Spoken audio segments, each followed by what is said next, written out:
మన ప్రభువైన యేసుక్రీస్తు పరిశుద్ధ నామములో ఈ పాడ్కాస్ట్ ద్వారా వాక్యం వింటున్న ప్రతి వారికి నా హృదయపూర్వకమైనటువంటి వందనాలు. దేవుడు మిమ్మల్ని దీవించునుగాక. దినవృత్తాంతంలో 2వ గ్రంథము 19వ అధ్యాయము 2వ వచనం. దీర్ఘదర్శి హనానీ కుమారుడునగు యెహూ అతనిని ఎదుర్కొనబోయి రాజైన యెహోషాపాతుకు ఇలాగు ప్రకటన చేసెను. నీవు భక్తిహీనులకు సహాయము చేసి యెహోవా శత్రువులకు స్నేహితుడవైతివి గదా, అందువలన యెహోవా సన్నిధి నుండి కోపము నీ మీదకు వచ్చును. అయితే దేశములోను చదివినటువంటి వాక్య భాగంలో మనం గుర్తించవలసినటువంటి పాఠ్యం ఏదనగా, యెహోషాపాతు అనేటువంటి యూదారాజు మంచి ఆత్మీయుడు, మంచి ప్రార్థనాపరుడు, నీతిమంతుడు, యథార్థవంతుడు. అయితే ఇతడు చేసినటువంటి తప్పు ఏది అని చూసినట్లయితే చాలా మంచి పనులు చేశాడు, కానీ అతడు చేసినటువంటి ఆ తప్పుడు పని వలన తన మీదకి దేవుని ఉగ్రత రానై ఉన్నది. ఇంతకీ అతను చేసినటువంటి తప్పిదము ఏమై ఉన్నది అక్కడ చూస్తాం. యెహోషాపాతు, యూదారాజా, నువ్వు ఒక తప్పు చేశావు. ఏం తప్పు చేశా నేను అని అడిగితే, నీవు భక్తిహీనులకు సహాయము చేసావయ్యా. దేవునికి శత్రులుగా మార్చబడిన వారికి నీవు స్నేహితుడిగా మార్చబడ్డావే. నీవేళ భక్తిహీనులకు సహాయము చేయ పూనుకున్నావు. ఇది దేవుని దృష్టికి చాలా విరుద్ధమైనటువంటి క్రియ, దేవుని యొక్క ఉగ్రత పొందుకునదగినటువంటి క్రియ. నీ వట్టి క్రియ ఎందుకు చేశావు? అది నీకు మంచిది కాదు అని దీర్ఘదర్శి ద్వారా అనగా ప్రవక్త ద్వారా దేవుడు యెహోషాపాతుతో మాట్లాడారు. యెహోషాపాతు అంత ఆత్మీయుడిగా ఉన్నప్పుడు, అంత ప్రార్థనాపరుడుగా ఉన్నప్పుడు, అంత నీతిమంతుడిగా ఉన్నప్పుడు, అంత యథార్థవంతుడిగా ఉన్నప్పుడు ఈ చిన్న విషయాన్ని ఎందుకు గుర్తించలేకపోయాడు? ఎందుకంటే యెహోషాపాతు ఆ విషయంలో బలహీనత కలిగిన వాడిగా మనకు కనబడతాడు. దేవుని ఆత్మచేత నడిపించబడుతున్న వారు ఎవరు? నిజంగా భక్తిలో ఉన్నవారు ఎవరు? భక్తి అనేటువంటి వేషం వేసుకున్నటువంటి భక్తిహీనులు ఎవరు? వేషధారులు ఎవరు? అబద్ధపు క్రైస్తవ జీవితాన్ని జీవిస్తున్న వారు ఎవరు? నిజమైనటువంటి సత్య క్రైస్తవునిగా జీవిస్తున్న వారు ఎవరు అని గుర్తించే విషయంలో యెహోషాపాతు బలహీనుడిగా ఉన్నాడు. ఈ ఒక్క విషయంలో మాత్రమే కాదు, గాని ఇంకొక విషయంలో కూడా యెహోషాపాతు మరలా భక్తిహీనులతో సాంగత్యం చేయడం, వారికి సహాయం చేయడం వంటిది చేశాడు. ఇక్కడేమో ఆహాబు అనేటువంటి ఇజ్రాయెల్ రాజుకు సహాయం చేశాడు.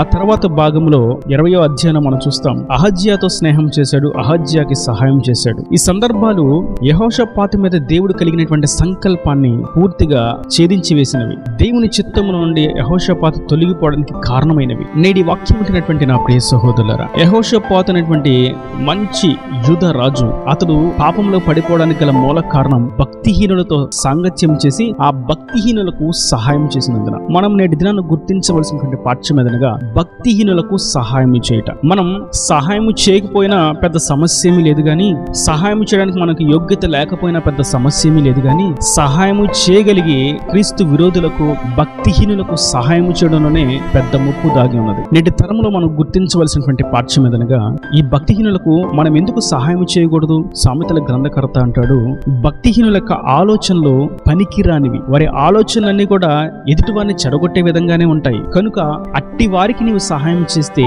నీ ఆలోచనలు కూడా పనికిరానివిగా, నీ ప్రవర్తన కూడా పనికిరానిదిగా మార్చబడిపోతుంది. కాబట్టి భక్తిహీనులకు సహాయం చేయొద్దు. మరియు సామెతల గ్రంథం 12వ అధ్యాయంలో మనం చూస్తాం, భక్తిహీనులు చెప్పు ఆలోచనలు మోసకరమైనవి. వారు ఎప్పుడు మోసం చేసేటువంటి పనులను గూర్చి, ఇతరులను కించిపరిచేటువంటి పనులను గూర్చి, ఇతరుల యొక్క జీవితాన్ని పాడు చేసేటువంటి పనులను గూర్చి మాత్రమే ఆలోచిస్తూ ఉంటాడు. అందుకే వాడు భక్తిహీనుడు. అటువంటి వారికి నువ్వు సహాయం చేస్తే వారు చేస్తున్న క్రియలలో నీవు పాలిభాగస్తులుగా మార్చబడి భక్తిహీనుల యొక్క గుంపులో నీవు చేర్చబడతావు. కాబట్టి భక్తిహీనులతో నువ్వు సాంగత్యం చేయొద్దు, భక్తిహీనులకు నువ్వు సహాయం చేయొద్దు. ఇక్కడ ఈ మాట మనం ధ్యానిస్తున్నప్పుడు మనకు ఒక ప్రశ్న మెదులుతుంది. భక్తిహీనులకు సహాయం చేయొద్దు, భక్తిహీనులతో సాంగత్యం చేయొద్దు అంటే మరి క్రైస్తవులు ఇంకెవరితో మాట్లాడకూడదా? ఇంకెవరితో స్నేహం కలిగి ఉండకూడదా? అంటే అది పూర్తిగా తప్పుడు మాట. మనం ఇతరులతో స్నేహించవచ్చు, అది మన ఆత్మీయ విలువలను పడవేయనంత వరకు, మరియు వారిని మనం ప్రేమించాలి. ఈ రెండు విషయాల్లో మనం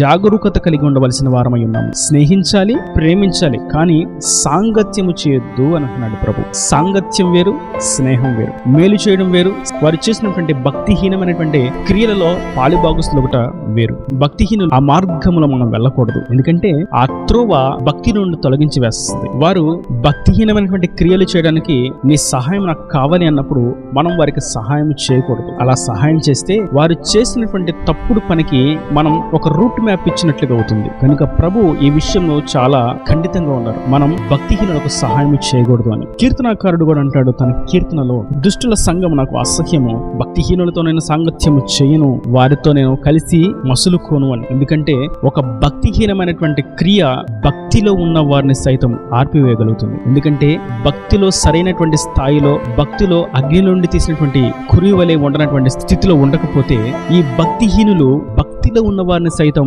మలిచివేస్తారు. ఇది అపవాది యొక్క తంత్రం అని మనం నేటి దినాన మనం గుర్తించవలసిన వారమై ఉన్నాము. మనుషులలో ఏ తప్పిదము లేదు కానీ వారి యొక్క ఆలోచనలోనే పాపము దాగి ఉన్నది. దేవుడు మనుషులను అందరినీ ఏకరీతిగా సృష్టించాడు, అందరినీ నీతిమంతులుగానే సృష్టించాడు, అందరినీ యథార్థవంతులుగానే మంచి మనసుతోనే సృష్టించాడు. కానీ వారి యొక్క ఆలోచనల చేత తమను తాము పాపానికి అప్పగించుకుంటూ ఉన్నారు. ఇది పాపము, ఇది తప్పు అని వారికి తెలిసినప్పటికీ దాన్ని చేయడానికి మనసును కఠినం చేసుకొని ఆ పని పూనుకుంటారు. అయితే అదే పాపము, తప్పు చేయకూడదని తెలిసి ఎవరైతే చేయకుండా ఉంటారో వారు నీతిమంతులుగా నిలిచి ఉంటారు. కనుక మనం నీతిమంతులుగా పిలువబడినప్పుడు ఆ నీతిమత్వమును కాపాడుకోవలసిన వారమై ఉన్నాము. పౌలు కూడా తన పత్రికలో రాస్తాడు. ఫిలిప్పీయులకు రాసినటువంటి పత్రిక 4వ అధ్యాయము 3వ వచనం, అవును నిజమైన సహకారి ఆ స్త్రీలు కెమెంతుతోనూ నా ఇతర సహకారులతోనూ సువార్త పనిలో నాతో కూడా ప్రయాసపడిన వారు కనుక వారికి సహాయం చేయమని నిన్ను వేడుకొనుచున్నాను. ఇక్కడ మనం చూస్తాం, మనం ఎవరికి సహాయం చేయాలి? దేవుని సువార్త పనిలో, దేవుని సత్య సేవకులుగా ఉన్నటువంటి,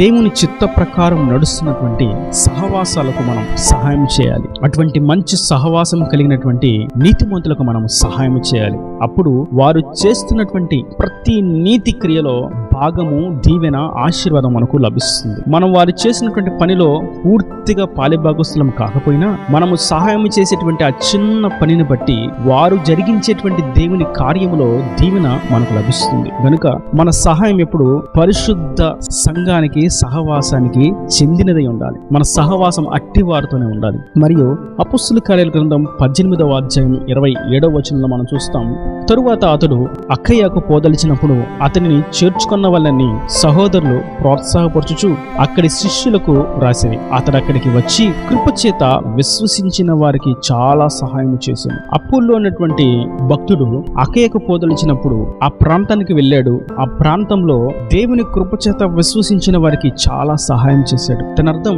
మనం క్రీస్తును నిజంగా అనుసరిస్తున్నటువంటి విశ్వాసులకు, నీతిమంతులకు సహాయం చేయాలి. మన స్నేహము, మన సాంగత్యము, మన సహాయము పరిశుద్ధమైనదిగా ఉండవలెను. కానీ నేడు మనం గమనిస్తున్నట్లయితే భక్తిహీనతతో, సులాభాలతో, డంబాచారాలతో, విలాసవంతమైనటువంటి సుఖభోగాలతో జరుగుతున్నటువంటి దుష్టుల మార్గంలో, దుష్టుల సాంగత్యములో అనేకులు కూలిపోతూ ఉన్నారు. వారితో సాంగత్యం చేస్తూ ఉన్నారు. వారి దుష్ట క్రియలకు, వారి భక్తిహీన క్రియలకు వీరు తోడ్పాటును అందిస్తున్నారు. అయితే ఈ వాక్యం ద్వారా మనం గుర్తించవలసినటువంటి పాఠ్యం, మనం సహాయం చేయకపోయినా సమస్య లేదు, కానీ భక్తిహీనులకు సహాయం చేస్తే అది దేవుని యొక్క ఉగ్రతకు తావుతీస్తుంది. నీతిమంతులకు, పరిశుద్ధులకు సహాయం చేయకపోయినా పర్వాలేదు, కానీ భక్తిహీనులకు, వేషధారులకు, దుష్టులకు, సత్య మార్గాన్ని తొలగించే వారికి, నీతి మార్గం నుండి తప్పించే వారికి సహాయం చేస్తే అది ముప్పును తీసుకుని వస్తుంది. యెహోషాపాతు ఎంతో భక్తుడైనప్పటికీ అహాబుకు సహాయం చేయడం చేత దేవునికి కోపం తెప్పించిన వాడుగా ఉన్నాడు. నేడైతే ఈ వాక్యం ఉంటున్నటువంటి నా ప్రియ సహోదరులారా,